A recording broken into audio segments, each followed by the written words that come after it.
तो आज कोई यंगेस्ट सर्मेस्टर की इस वीडियो में आप सभी का स्वागत है। जैसे कि पिछले वाले एपिसोड में हम लोग को दिखाया गया था, बाहर सेंट्रल प्लेन में डिविनिक फोर्सेस का बोलबाला चल रहा है, जिसको रोकने का हर एक कोशिश अपने फॉरेस्टर बंदे का नाकामयाब हो रहा है। इस तरह अपने यंग फाइनली उसके हार्ट डिमेन के रैम में चला गया है, जहां अब दिखने में लग रहा है अपने यंग का हार्ट डिमेन उसका ही मास्टर होगा।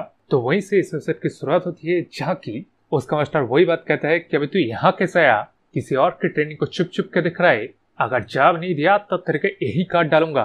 जिस बात को सुन के अब ऑब्वियसली उस अपने यंग एकदम ही चौंक गया है। वो मन में सोच रहे कि ये कोई ड्रीम नहीं है या कोई इल्यूजन नहीं है, ये मेरा मास्टर डायरेक्टली मुझसे बात कर रहा है।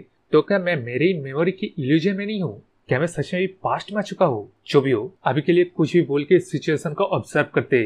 जो वो बोलता है कि वो टैंग फैमिली से है, उसका नाम टैंग यंग है, उसने सुना था यहाँ पे एक इनक्रेडिबल स्वॉर्ड मास्टर है, लेकिन अब आगे कुछ बोल पाता उससे पहले अपने यंग का मास्टर घोस्ट स्वॉर्ड ने उसके बाद तलवार चला दिया भाई। वो भी ये बोलते हैं कि मैंने नहीं पूछा तू कौन है, मैंने पूछा तू यहाँ कैसे आया। जिस बात को सुन तो है अपने यंग ने अपनी मास्टर का पार को डॉज कर लिया। जिस डॉज करने चीज को देख के उस तरफ अपना स्वॉर्ड घोस्ट कहता है कि अच्छा तूने इस टेक्निक को इससे पहले भी देखा है। जिस बात के जब में उसका अपने यंग मन में सोच रहा है कि अरे धत, मैं भूल गया था मेरा मास्टर किस किस्म का पर्सनैलिटी रखता है, मैंने भी उनके बार को भी डॉज कर लिया। इस चीज ने तो उनके कॉम्पिटिटिव स्पीड को और ज्यादा हाइट अप कर दिया होगा। मेरे पास अब कोई चॉइस ही नहीं है, इनके साथ शॉर्टमैनशिप के जरिए ही बात करना पड़ेगा। जो बात सोच के अपने यंग वही ड्रैगन हॉर्न से बना हुआ स्वॉर्ड जिसको उसने व्हाइट स्नो नाम दिया, उससे बाहर निकलने की कोशिश करता है, जो उसके पास नहीं था। और साथ ही साथ अपने यंग नोटिस करता है कि उसके पास अपना व्हाइट स्नेक भी नहीं है,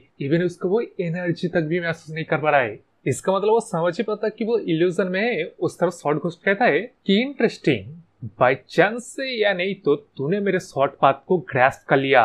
जो भी हो, अब तो तुझे अपने स्किल को दिखाना ही पड़ेगा। जिस बात को सुन के और अपने मास्टर की इस एक्साइटमेंट को देख के अपने यंग सोचता है कि मैं गया।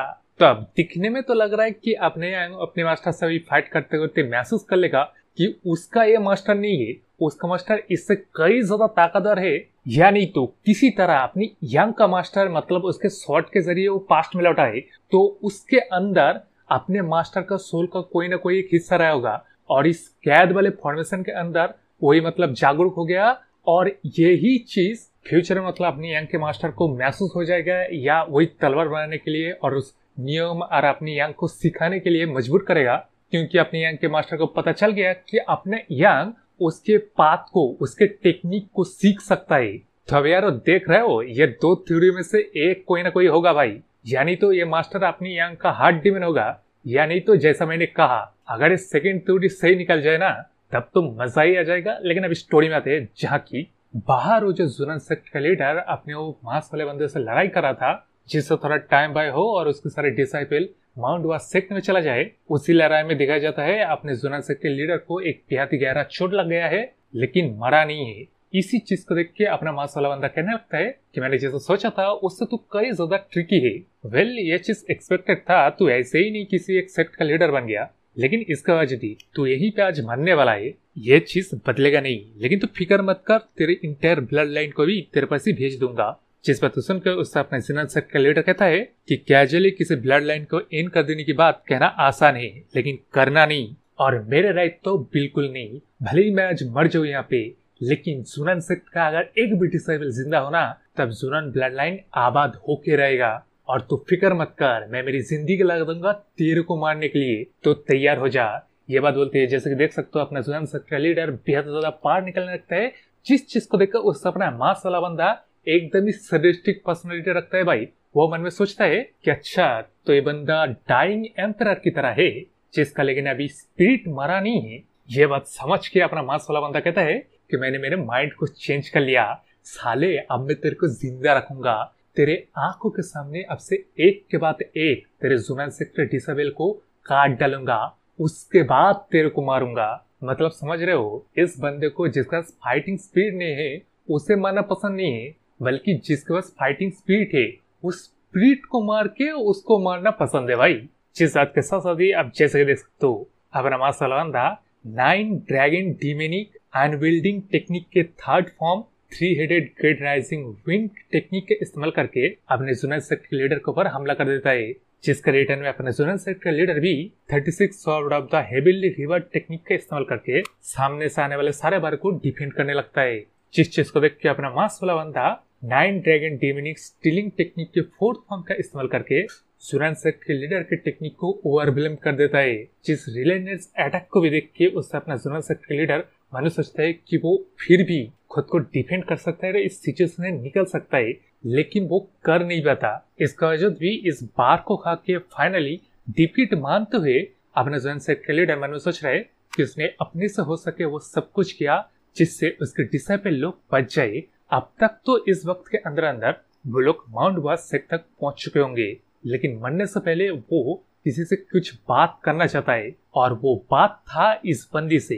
तो यारो मेरे को कुछ मत कहो, जैसा कि मैंने बोला डिफरेंट ट्रांसलेटर के पास जा जाके इन स्टोरियों को उठाता हूँ, तो कुछ में नेम अलग होंगे, कुछ में नेम अलग होंगे। तो उसमें कुछ और ही नेम दिया गया था और इसमें अभी माउंट वास सेक्ट का इस बंदी को कहा जा रहा है। मतलब अब तक जो समझा जा रहा था ये जुनन फैमिली, द छेने वाला फैमिली, ये बंदी किसी एक फैमिली का, और माउंट वास सेक्ट और अपना हेविली राइचस अलायंस, अब ये चारों है। जिसकी जगह ये जुनन सेक्ट और माउंट वास सेक्ट से ये बंदी है।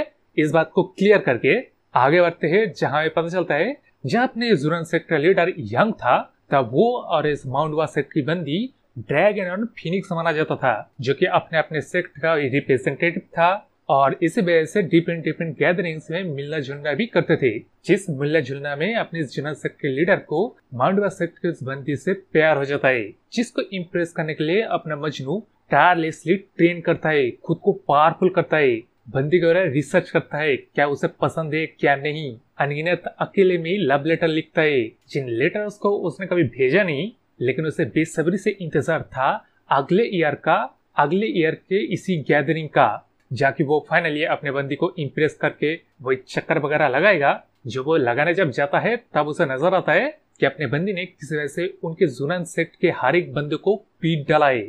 जो चीज कम नहीं था कि उसने अपने जुनन सेक्ट के लीडर के ऊपर भी हमला कर दिया था। जहाँ वो बंदी इतने सारे बंदों को मतलब मार के वो ही थक गया था, वहां अपने जुनन सेक्ट का लीडर फ्रेश था, तो उसने आसानी से अपने बंदी को डिफीट कर दिया। जिसके बाद उसने इस रैम्पेजिंग की वजह भी ढूंढने की कोशिश की, जो वो कर नहीं पाया, क्योंकि जिन बंदों को उस बंदी ने पीटा था ना, वो इसके ही मार्शल ब्रदर्स थे, जो कि उसको कंप्लेन किया कि ना बल्कि उनको अटैक किया बल्कि उनके सीनियर अंकल्स को भी अटैक किया है, तो इससे इनके फैमिली के लिए एवेंज लेना पड़ेगा। जो वो एवेंज लिया भी, क्योंकि वो इग्नोर नहीं कर पाया अपने मार्शल ब्रदर्स के क्राइम का। तो उसने क्या किया पता है, उसने भी माउंट वास सेक्ट के जितने भी डिसाइबल इस गैदरिंग में आए थे सभी के हाथ पैर भी तोड़ दिए, मतलब अच्छे से कुटाई कर दी। जो अब कुटाई ने इन दोनों के रिलेशंस को मतलब होने से भी एकदम ही रोक दिया। जिसके बाद अपने जुनन सेक्ट के लीडर को बाद में पता चला कि एक्चुअली फॉल्ट इनके जुनन सेक्ट के मार्शल ब्रदर्स का ही थे। मतलब उन लोगों ने ही अपनी इस बंदी को हैरास किया, जिस वजह से उसने इस रैम्पेजिंग को दिया। जिस बात को ऑब्वियसली सुन के और समझ के अपने जुनन सेक्ट के लीडर का पैर तले जमीन खिसक गया। वो क्या करे ना करे कुछ भी उसे समझ में नहीं आ रहा था। उसने कई बार कोशिश की इस मिसअंडरस्टैंडिंग को समझाने का, लेकिन कोई चॉइस नहीं था, वो कर नहीं पाया, वो कदम वो ले ही नहीं पाया। जो अब ना कदम लेने के साथ साथ वक्त भी बीत रहा था, तो वक्त के साथ वो जुनन सेक्ट का लीडर बन गया, जिसने कि अपने जुनन सेक्ट को बदलने का डिसाइड किया। उसने अपने सेक्ट की मार्शल ब्रदर की नेचर की वजह से जो अपने प्यार को खोया है, उस नेचर को ही बदलना चाहता था। उसने मार्शल आर्ट से ज्यादा नेचर के ऊपर फोकस किया। उसने अपने ब्रदर्स के बीच कॉमरेड से ज्यादा ब्रदर रिस्पेक्ट वाला रिलेशन बनाया, जिससे माउंट वास सेक्ट की नजर उनके लिए बदल जाए। इस डिसीजन के लिए उसे डिकेड्स हो गए, मल्टीपल डिकेड्स हो गए, जिसने तब सोचा था कि वो सर उठा के माउंट वास सेक्ट की तरफ देखेगा कि देखो जुनन सेक्ट अब वो सेक्ट नहीं रहा जिसका रेपुटेशन बुरा है, जिसके अंदर के बंदे बुरे हैं। तो यार ये चीज उसने एक हद तक अचीव कर लिया था, लेकिन ये जो मरते वक्त वो मन में सोच रहा है कि यार ये रियलाइजेशन होने में मुझे इतनी देर क्यों हो गई। उससे मतलब खुद जाके एपोलॉजी एक बार कर लेना चाहिए था ना, क्योंकि वो उस बंदे से प्यार करते हैं, ना कि उसका सेक्ट। उसका सेक्ट उसका घर है जिसको उसे इम्प्रूव करना है, और जिस बंदे से प्यार करता है उसके साथ रिलेशन भी। जिसकी जगह उसने अपने घर को इम्प्रूव करना चुना, अपने सेक्ट को इम्प्रूव करना चुना,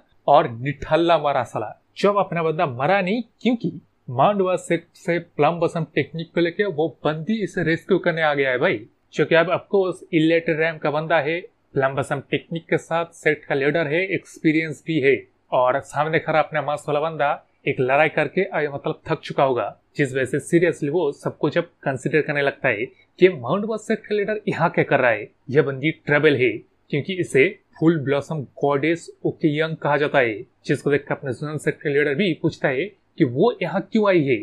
इससे अपना मांस वाला बंदा भी पूछता है कि क्या तूने अपने माउंट बस सेक्ट को अबैंडन कर दिया। उस तरफ जुनन सेक्ट का लीडर भी कहने लगता है कि मैंने मेरे डिसाइपल लोग को तेरे पास भेजा था। जिन सारे अब सवालों को सुन के उस तरफ अपना बंदी इरिटेट हो जाता है कि किसके सवालों का जवाब दे। तो वो सबसे पहले मेरे मांस वाले बंदे को कहता है कि मैं अपने जुनन सेक्ट के लीडर के साथ कन्वर्सेट करने के लिए आया हूँ। ब्रैट, तेरे को किसी ने कहीं सिखाया नहीं क्या? जब दो बड़े बात करते हैं तब बीच में नहीं बोलते। तो जैसे घर के इल में नाकारों के लिए बेस्ट इलाज है एक बीटिंग। जो बीटिंग अपने बंदे आप कैसे देगा, किस तरह जुनन सेक्ट के लीडर के साथ बात करेगा, क्या ये दो ओल्ड फूल आपस में जुड़ेंगे, या अपॉर्चुनिटी क्या मिलेगा, या इन दोनों से एक को मार दिया जाएगा, या नहीं तो जब मार दिया जाने वाला ही होगा तब अपनी यंग अपीयर हो जाएगा। पता नहीं क्या होगा यार। तो मेरे इस चैनल को सब्सक्राइब कर लीजिए, नेक्स्ट एपिसोड नोटिफिकेशन कर लीजिए और लाइक सर कमेंट तो करना बोले तो बाय।